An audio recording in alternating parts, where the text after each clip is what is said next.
Okay, we're on Baba Kama, paragraph Mishnah Dalid. Fourth Mishnah, the sixth chapter of Baba Kama. We're going to start by talking about Eish. Eish, we learned in the Psukim. Here we go. Ki tetzei Eish, umitzah kotzim. If a fire goes out and finds thorns of an echal gadish, and eats a gadish is a stack, or a kama, or a pile, or a sadeh, or a field. Those are paraphrasing. You can look it up. Shalem yishalem hamaver tabeira. The guy who burns has to pay for the fire. You cause a fire, you have to pay. Says the Mishnah. So that's obvious. If you burn somebody's stuff down, you have to pay. Not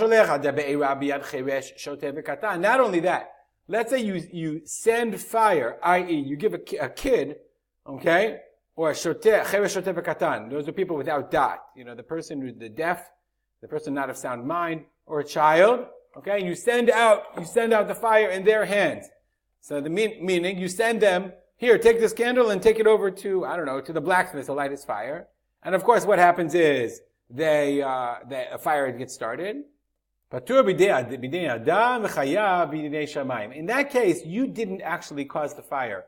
You gave it to a child you gave a fire to someone who couldn't stop it from happening. So therefore, you're not obligated, you don't have to pay. You're patur b'dinei adam. You are exempt b'dinei adam in human laws, but chayav b'dei shamayim. Essentially, you did cause it to happen. So between you and God, there is an ethical that chayav b'dei shamayim is an interesting question what that means. But in heaven, there's an obligation for you to pay for the damage that you caused.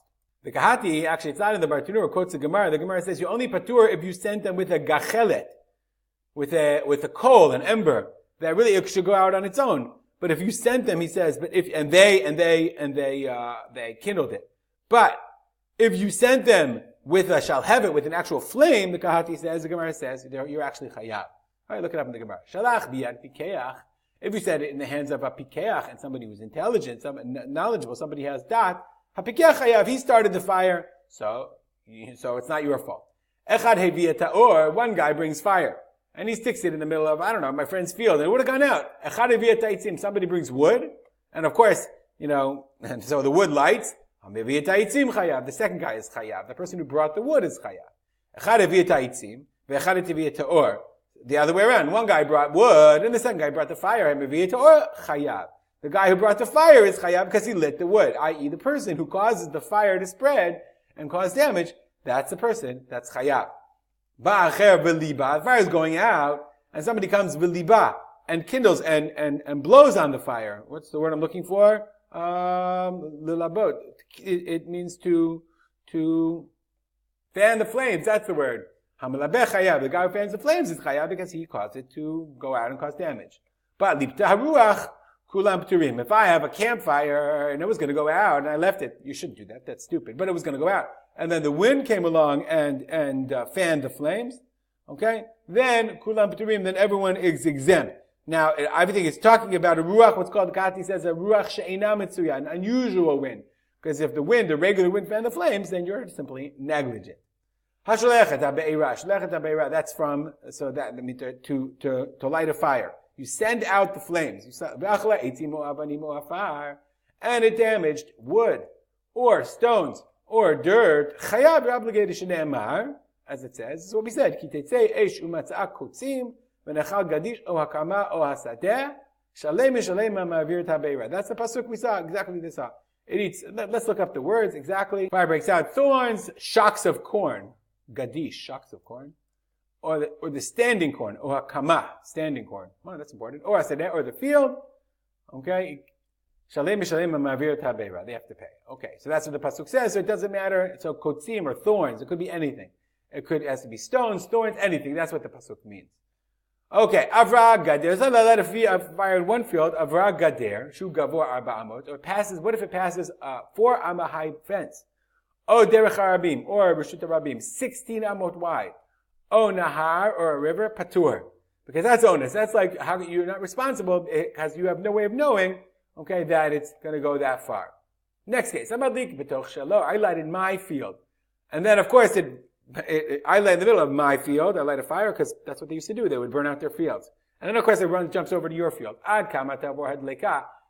far can it go, must it go in order to be chayav? Meaning, how far do I have in my field? And after that, that's an unusual fire that I'm patur. Rabbi Lezer ben Azariah Omer, Rabbi Lezer ben Azariah says, Ro'ira toki'ilu be'emsa beit kor. Beit kor is 75,000 square amot. So it's 275 by 275. Those are the squares. So it has to be in the middle. So it can go, if it goes 137 amot in each direction, okay, after that, you're patur. You have a long way. Rabbi Lezer says, no, not 137, sheshesrei amot, k'derech reshut harabim. We said you're patur if it jumps to reshut harabim, so that's 16 amot. Rabbi Akiva Omer 50 amot. Rabbi Akiva says 50 amot. I'm not entirely sure why. Okay, why that's once it goes 50 amot, then you're chayav. Rabbi Shimon Omer, Rabbi Shimon says no. It says shalem yishalem hamavir tabeira. That's the pasuk. Okay, he who burns has to pay for the fire. Hakol afi adleika. You can't say it, an exact amount. How big of a fire did you kindle? If you made a small fire and it goes a little, then it would only go a little bit. If you made a big jump, if you made a big fire, then you have to pay, then it's going to jump a lot and you have greater responsibility. I, of course, made you a chart so that we have Rabbi Lezer ben Azariah. It says, if it goes 137 amot, after 137 you're chayav. Rabbi Lezer says 16, like Reshut HaRabim. He says 50, not sure why.